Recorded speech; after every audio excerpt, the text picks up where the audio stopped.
আমরা সবাই জানি জলের অপর নাম জীবন। আমাদের প্রত্যেকেরই বেঁচে থাকার জন্য জল একটা অত্যন্ত প্রয়োজনীয় উপাদান। জল ছাড়া কোনো মানুষ বা প্রাণী কেউই বাঁচতে পারে না। কিন্তু কখনো কখনো এই জলই হয়ে উঠতে পারে মৃত্যুর কারণ। কিভাবে? তো এসো দেখি।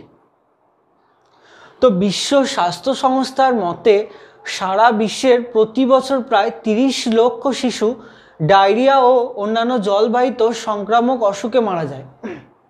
তো প্রত্যেক বছর 30 লক্ষের বেশি শিশু জলবাহিত বিভিন্ন রোগের কারণে মারা যায়।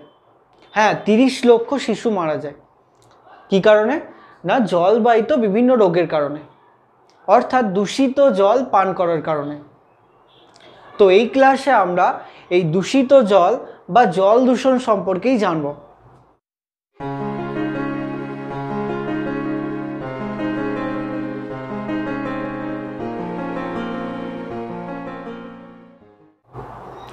তো জল দূষণ কি?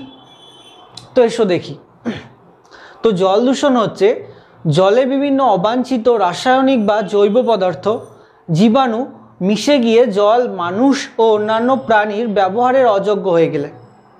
তো জলের মধ্যে বিভিন্ন রাসায়নিক বা জৈব পদার্থ এবং জীবাণু মিশে গিয়ে যদি জল মানুষ এবং অন্যান্য প্রাণীর ব্যবহারের অনুপযোগী হয়ে ওঠে, অর্থাৎ ব্যবহার করা আর না যায়, এবং জলজ উদ্ভিদ ও প্রাণীর বসবাসের অনুপযুক্ত হয়ে যায়, তাহলে তাকে বলা হবে জল দূষণ। এবং বিভিন্ন জলজ উদ্ভিদ এবং প্রাণীর যদি বসবাসের অনুপযোগী হয়ে ওঠে, অর্থাৎ তারা আর ওই জলের মধ্যে বসবাস করতে না পারে, তাহলেই তাকে বলা হবে জল দূষণ। ওকে। আচ্ছা, আমরা সবাই জানি যে পৃথিবীর 4 ভাগের মধ্যে 3 ভাগই জল। কিন্তু দেখো, আমাদের পৃথিবীতে আফ্রিকা, পশ্চিম এশিয়া, অস্ট্রেলিয়া, দক্ষিণ আমেরিকার কিছু অংশ, এই সমস্ত জায়গাগুলোয় চরম জল সংকট দেখা দিয়েছে। তো পৃথিবীর তো 4 ভাগের মধ্যে 3 ভাগই জল, তাহলে এই জায়গাগুলোর মধ্যে কেন জল সংকট দেখা দিল? তার কারণ হচ্ছে পৃথিবীর মোট 100 ভাগ জলের মধ্যে 97 ভাগ জলই সমুদ্রের নোনা জল বা লবণাক্ত জল। তো 100 ভাগ জলের মধ্যে 97 ভাগই আছে সমুদ্রে, তো সেই জল তো আর ব্যবহার করা যায় না বা পান করা যায় না। বাকি যে 3 ভাগ স্বাদু জল, তার 2 ভাগই হিমবাহের বরফ হিসাবে রয়েছে। বাকি যে 3 ভাগ জল আছে তার মধ্যে 2 ভাগই আছে আবার হিমবাহের বরফ হিসাবে, তো সেটাও ব্যবহার করা যায় না। বাকি 1 ভাগ স্বাদু জল হলো নদী, জলাশয়, হ্রদ ও ভূগর্ভের জল। তো বাকি মাত্র 1 ভাগ জল বিভিন্ন নদী, নালা, হ্রদ এবং ভূগর্ভে রয়েছে, এবং সেই জলই মানুষ বা অন্যান্য প্রাণী, সমস্ত জীবজন্তু বেঁচে আছে। তো এই কারণে বিভিন্ন অঞ্চলের মধ্যে জল সংকট দেখা দিচ্ছে। এছাড়াও আরেকটা কারণ আছে, বর্তমানে অতিরিক্ত জল দূষণ এবং অতিরিক্ত জল ব্যবহার, এই দুটো কারণেও জলের সংকট দেখা দিচ্ছে।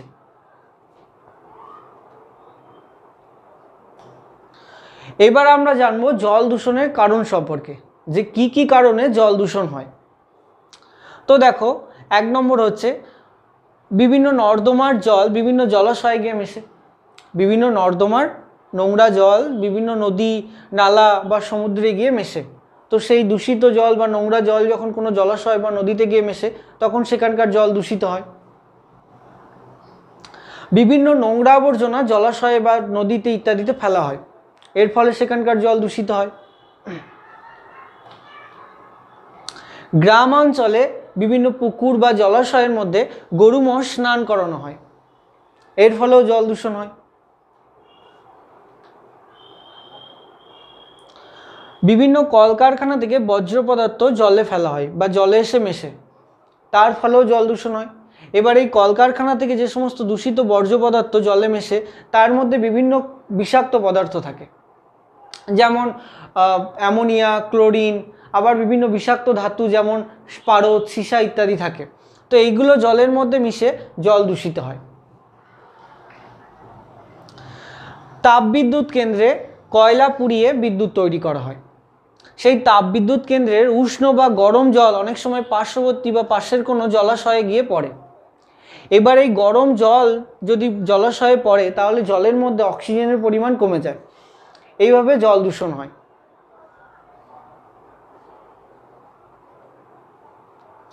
কৃষিকাজের মাধ্যমেও জল দূষণ হয়। তো কৃষিকাজের মাধ্যমে কিভাবে জল দূষণ হয়? কৃষিকাজে কীটনাশক এবং রাসায়নিক সার দেওয়া হয়। সেই কীটনাশক এবং রাসায়নিক সার বৃষ্টির জলের সাথে ধুয়ে গিয়ে বিভিন্ন জলাশয় বা নদীতে গিয়ে মেশে, আবার অনেক সময় ভূগর্ভের জলের সাথে গিয়েও মেশে।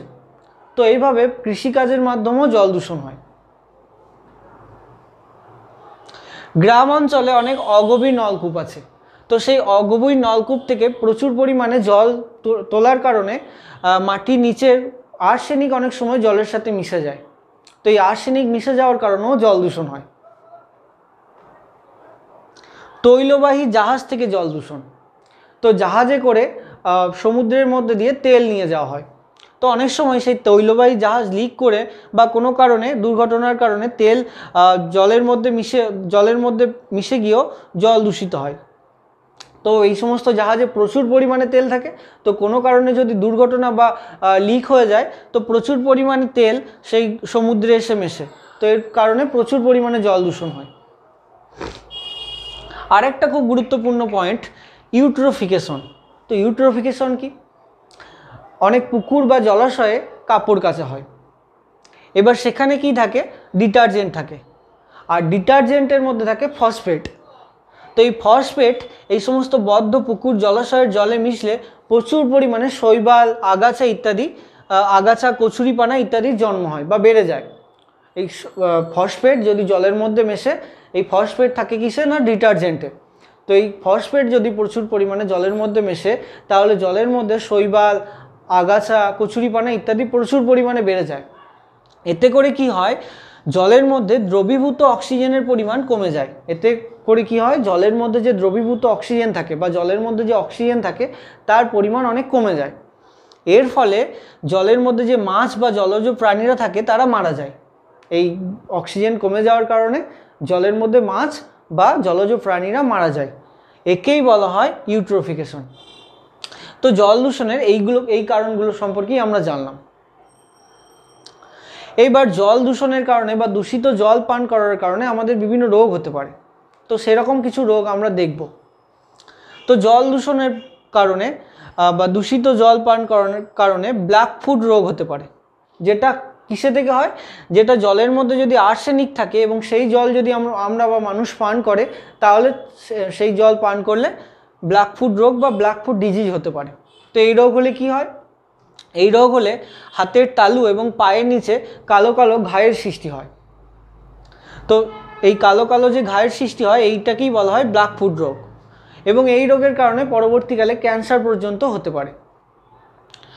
এবার আমাদের রাজ্য পশ্চিমবঙ্গের বিভিন্ন জায়গায় জলের মধ্যে আর্সেনিক পাওয়া যায়। তো কোন কোন অঞ্চলের মধ্যে পাওয়া যায়? দেখো, পশ্চিমবঙ্গের মালদা, নদিয়া, হুগলি, হাওড়া, বর্ধমানের উত্তর এবং দক্ষিণ 24 পরগনা জেলার মাটির নিচের জলে অনেক বেশি মাত্রায় আর্সেনিক রয়েছে। তো পশ্চিমবঙ্গের এই সমস্ত জেলাগুলোর জলের মধ্যে অনেক বেশি পরিমাণে আর্সেনিক রয়েছে। ওকে, এইবার আরেকটা রোগ জল দূষণের কারণে হয়, যেটা হচ্ছে মিনামাটা রোগ। যেটা জলের মধ্যে যদি পারদ থাকে এবং সেই জল যদি পান করা হয় তাহলে এই রোগটা হয়। তো এই রোগ হলে কি হয়? এই রোগ হলে মানুষের যে নার্ভ বা নার্ভাস সিস্টেম তার বিভিন্ন সমস্যা হয় এবং এই রোগে মানুষ পঙ্গু হয়ে যেতে পারে। তো এরকম রোগ দেখা গিয়েছিল 1932 সালে জাপানে। 1932 সালে জাপানের মিনামাটা উপসাগরের উপকূলে একটা রঙের কারখানা থেকে পারদযুক্ত তরল বর্জ্য সমুদ্রে ফেলা হয়। তো 1932 সালে জাপানের মিনামাটা উপসাগরের একটা রঙের কারখানা থেকে পারদ মিশ্রিত বজ্র জলের মধ্যে ফেলা হয়। এই মারাত্মক পারদ দূষণে প্রায় 30 বছর ধরে অসংখ্য মানুষ এবং জীবজন্তু মারা যায়। তো এই পারদ যে ওই মিনামাটা উপসাগরে ফেলা হয় এর কারণে 30 বছর ধরে প্রচুর মানুষ এবং জীবজন্তু মারা যায়। তাহলে বুঝতেই পারছো যে পারদ কতটা দূষিত পদার্থ। এবার আরেকটা জল দূষণের কারণে আরেকটা রোগ হয়, যেটা হচ্ছে ফ্লুরোসিস। যেটা জলের মধ্যে যদি ফ্লুরাইডের মাত্রা বেশি থাকে বা ফ্লুরাইড থাকে তাহলে হয়। এতে করে কি হয়? এতে করে মানুষের দাঁত এবং হাড়ের বিভিন্ন সমস্যা হয়। দাঁত এবং হাড়ের বিভিন্ন সমস্যা হয় কিসে? এই ফ্লুরোসিস রোগ হলে, যেটা জলের মধ্যে ফ্লুরাইড মিশলে হয়। আরেকটা রোগ হচ্ছে ইতাই। যেটা জলের মধ্যে ক্যাডমিয়াম মিশলে হয়। অতিরিক্ত পরিমাণে যদি জলের মধ্যে ক্যাডমিয়াম মিশে যায় তাহলে এই রোগটা হয়। এতে কি হয়, এতে মানুষের মেরুদণ্ড এবং বিভিন্ন যে জয়েন্টগুলো আছে আমাদের সেইগুলোর বিভিন্ন সমস্যা হয় এই ইতাই অসুখে। এবং এটা কিসের মাধ্যমে হয়, এটা জলের মাধ্যমে ক্যাডমিয়াম মিশে গেলে হয়। আচ্ছা, তো এই কটা রোগ তোমাদের ভালো করে মনে রাখতে হবে এবং কি মিশলে কি রোগ হয় সেগুলো তোমাদের ভালো করে মনে রাখতে হবে। ওকে, এইবার জল দূষণ তো হলো, জল দূষণ তো আর হলেই চলবে না, জল দূষণ আমাদের বন্ধ করতে হবে বা প্রতিরোধ করতে হবে। তার জন্য আমরা কি করতে পারি? তো তার জন্য যে কারণগুলোর জন্য জল দূষণ হয়েছে সেই কারণগুলোকেই আমরা বন্ধ করতে পারি। তো কি দেখো, জল দূষণ আটকানোর জন্য জলে নোংরা আবর্জনা ফেলা বন্ধ করতে পারি আমরা, জলের মধ্যে গরু মোষ স্নান করানো বন্ধ করতে পারি, আর নর্দমার জলগুলোকে বিশুদ্ধ করে তারপরে জলে ফেলা, বিভিন্ন নদীতে বা সমুদ্রে ফেলা যেতে পারে, তাহলে জল দূষণ হবে না। কলকারখানার যে সমস্ত বর্জ্য পদার্থ জলের মধ্যে ফেলা হয় সেগুলোকে বিশুদ্ধ করে তারপরেই ফেলতে হবে, তাহলে জল দূষণ হবে না। তাপবিদ্যুৎ কেন্দ্রে যে গরম জল অনেক সময় বিভিন্ন জলাশয়, নদীতে বা সমুদ্রে ফেলা হয়, সেই গরম জল না ফেলে জল ঠান্ডা করে তারপরেই ফেলতে হবে। এবং সবথেকে যেটা বড় কথা, আমাদের সকলকেই সচেতন হতে হবে। পরিবেশ আমাদের সবার, তাই একে সুস্থ স্বাভাবিক রাখার দায়িত্ব আমাদের সবার। তাই আমাদের প্রত্যেককেই সচেতন হতে হবে এবং অন্যকে সচেতনও করতে হবে, তবেই আমাদের পরিবেশ সুস্থ স্বাভাবিক হবে এবং পরিবেশের প্রত্যেকটা উপাদানও তখন সুস্থ স্বাভাবিক হয়ে উঠবে। আর আমরা যে পানীয় জল ব্যবহার করি তাকে বিশুদ্ধ করার জন্য কয়েকটা উপায় আমরা নিতে পারি, বাড়িতেই আমরা করতে পারি। তো সেগুলো কি? দেখো, জলকে যদি আমরা 100 ডিগ্রি উষ্ণতায় 10 মিনিট ফুটিয়ে নিই এবং তারপর সেই জল ঠান্ডা করে আমরা পান করি, তাহলে জলের মধ্যে জীবাণু মারা যায়, ফলে সেই জল খেলে কোনো অসুবিধা হয় না। আর জলের মধ্যে যদি নির্দিষ্ট পরিমাণ ক্লোরিন দেওয়া হয় তাহলেও জল দূষণ বা জলের মধ্যে জীবাণু থাকে না। তো এই দুটো উপায়ের মাধ্যমে আমরা জলকে বিশুদ্ধ করতে পারি। ওকে, তো এই ক্লাসে এই পর্যন্তই, দেখা হবে আবার পরবর্তী ক্লাসে। ভালো থাকবে, থ্যাংক ইউ।